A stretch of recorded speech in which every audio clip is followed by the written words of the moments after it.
സ്തുതിയായിരിക്കട്ടെ. ഒരു ക്രിസ്മസ് കൂടി സമാഗതമായിരിക്കുകയാണ്.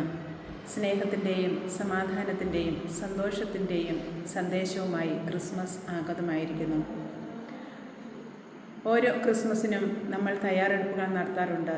ഇപ്രാവശ്യവും നമ്മൾ നമ്മുടെ ഭവനങ്ങളെല്ലാം നക്ഷത്ര വിളക്കുകൾ കൊണ്ടും ദീപങ്ങൾ കൊണ്ടും അലങ്കരിച്ചു കഴിഞ്ഞു. ഇനി നമ്മൾ ആന്തരികമായി ഒരുങ്ങുകയാണ്.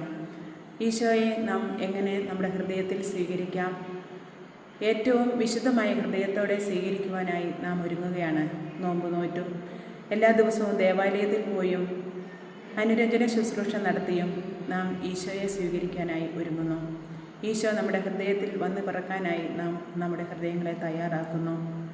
ഈ 2025 ക്രിസ്മസ് നാം ആഘോഷിക്കുമ്പോൾ ഈശോയുടെ ഏത് ഗുണമാണ്, ഏത് നന്മയാണ് നമ്മുടെ ജീവിതത്തിൽ നാം പ്രാവർത്തികമാക്കേണ്ടത്?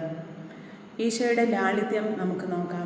വിശുദ്ധ ഗ്രന്ഥത്തിൽ ഈശോ നമ്മോട് ആഹ്വാനം ചെയ്യുന്നു, ഞാൻ വിനീത ഹൃദയനും ശാന്തശീലനുമായകയാൽ എന്നിൽ നിന്ന് പഠിക്കുവിൻ എന്ന്.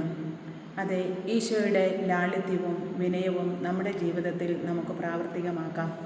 അതോടൊപ്പം തന്നെ ഈശോ പാവങ്ങളോടും പതിതരോടും കാണിച്ച അനുകമ്പയും കരുണയും നമുക്ക് ചിന്തിക്കാം. അത് നമ്മുടെ ജീവിതത്തിൽ പ്രാവർത്തികമാക്കിക്കൊണ്ട് നമ്മെ തന്നെ മറ്റുള്ളവർക്ക് ഈശോയുടെ സ്നേഹം വെളിപ്പെടുത്താനുള്ള ഒരു ഉപകരണമാക്കി മാറ്റാം. ഈ ക്രിസ്മസ് നമുക്ക് അങ്ങനെ കൂടുതൽ അനുഗ്രഹപ്രദമാകട്ടെ, അനുഭവവേദ്യമാകട്ടെ. എല്ലാവർക്കും ക്രിസ്മസിൻ്റെ മംഗളങ്ങൾ സ്നേഹപൂർവ്വം ആശംസിക്കുന്നു. എല്ലാവരെയും പുൽക്കൂട്ടിൽ പിറന്ന ഉണ്ണീശോ സമൃദ്ധമായി അനുഗ്രഹിക്കട്ടെ. ആമേൻ.